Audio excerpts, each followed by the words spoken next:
Assalamualaikum warahmatullahi wabarakatuh. Selamat sore, salam sejahtera untuk kita semua. Salam rayu, salam untuk saudaraku yang ada di dalam maupun di luar negeri. Semoga damai selalu. Yang sakit mudah-mudahan cepat sembuh. Yang beraktivitas mendapat rezeki yang banyak, amin.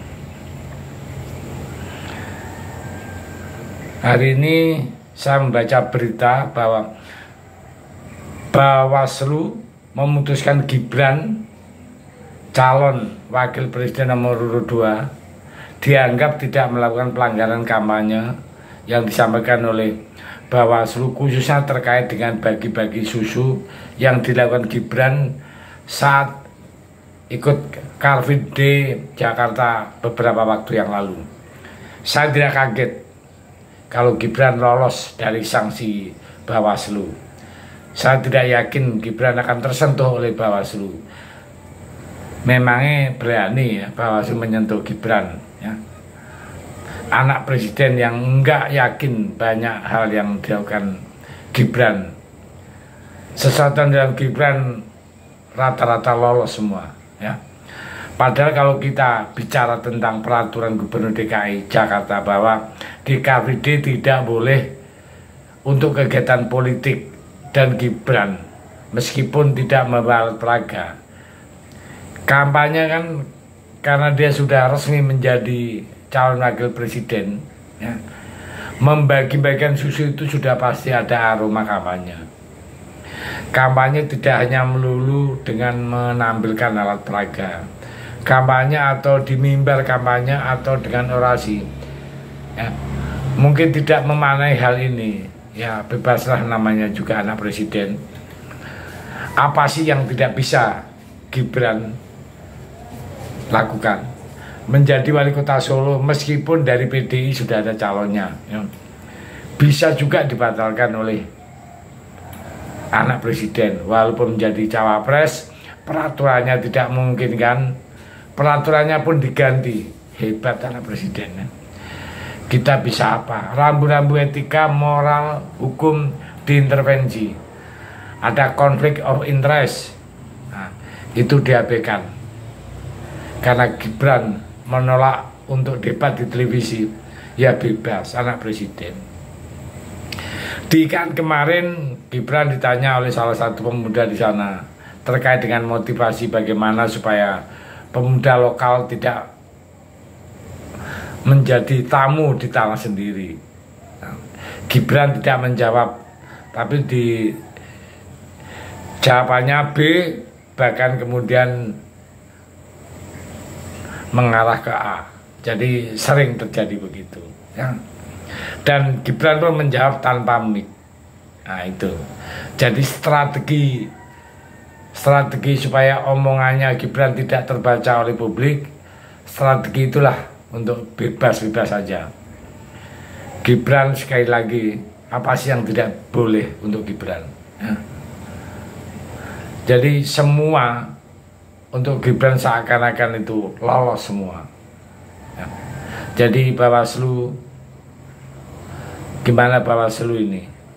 Ini kan sebetulnya sudah apa namanya ya, kenetralitasnya itu sudah diragukan lagi ya, untuk pemilu tahun 2024 ini ya. Secetek itu kapan dengan Bawaslu ya. Terus kita sebagai rakyat ya, sebagai rakyat akan melihat fenomena seperti ini kan jadi bingung. Peraturan-peraturan apa yang bisa dilanggar ya, semua ditabrak oke saja. Kalau perlu ya nggak udah ada Bawaslu kalau begitu kan. Semua bebas dilakukan oleh Gibran. Jadi menjadi wali kota Solo, kemudian peraturan baru supaya tidak kehilangan kekuatannya ya. Sebagai wali kota ada peraturan presiden bahwa kepala daerah yang mencalonkan diri jadi anggota DPR maupun presiden, wakil presiden tidak perlu mengundurkan diri, hanya perlu cuti sesaat saja. Padahal peraturan sebelumnya tidak seperti itu. Demi siapa? Ya. persepsi publik ya demi Gibran. Ya itu nggak salah karena satu calon presiden, ya, calon wakil presiden yang masih menjabat kepala daerah ya Gibran. Siapa lagi akhirnya kalau persepsi publik bahwa peraturan itu untuk menyelamatkan Gibran ya tidak salah. Ya. Jadi kembali lagi Bawaslu kehilangan tajinya seperti macan ompong.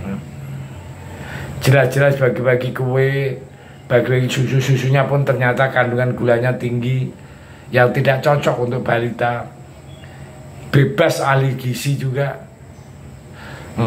Untuk ahli gizi juga sudah protes, hilang tertelan angin. Lalu semuanya bebas untuk Gibran. Salah ngomong asam sulfat menjadi asam folat menjadi asam sulfat, sehingga Gibran mendapatkan gelar Gibran Samsul, artinya asam sulfat. Ya hilang begitu saja. Ya, sesuatu yang menarik, bahkan yang terakhir ada politisi Partai Demokrat Andi Arief mengatakan tidak perlu itulah namanya debat cawapres. Kan cawapres ban serep. Nah ini kaitannya kemana ya? Andi Arief itu ngomong seperti itu arahnya kemana ya? Kita ketahui Demokrat kan mendukung Prabowo Gibran. Jadi bahasanya itu otak-atik Gatot ya seperti ini. Kok Andi Arief juga mendadak jadi ikut mendukung Gibran, aneh juga. Kemarin kan sering mengkritiki. Nah, jadi semua pertunjukan yang berbau dengan keanehannya semua demi Gibran. Bebas melakukan apa saja ya, namanya juga anak presiden. Ya, saya kira itu yang ingin saya sampaikan. Ini adalah merupakan kata hati yang paling dalam yang melihat fenomena keanehan-keanehan yang sangat ya, sangat mengusik rasa keindonesiaan saya. Jadi saya tidak bisa lagi mengkritik karena mereka semua tebal muka dan semua elemen penyelenggara pemilu ternyata sudah takluk begitu saja. Sudah ikut apa kata sang penguasa. Saya hanya mengelus-ngelus dada. Mau dikemanakan demokrasi yang sudah tertata baik begini ya. Coba kita renungkan perjuangan zaman 98 itu untuk mendapatkan zaman reformasi dan menuju demokrasi yang baik itu berdarah-darah sampai menghilangkan nyawa. Tapi hanya sekejap di tahun 2024 ini ya, Pilpres tahun 2024 ini semuanya akan sirna. Ya, saya hanya mengajak saudara saya merenungkan hal ini.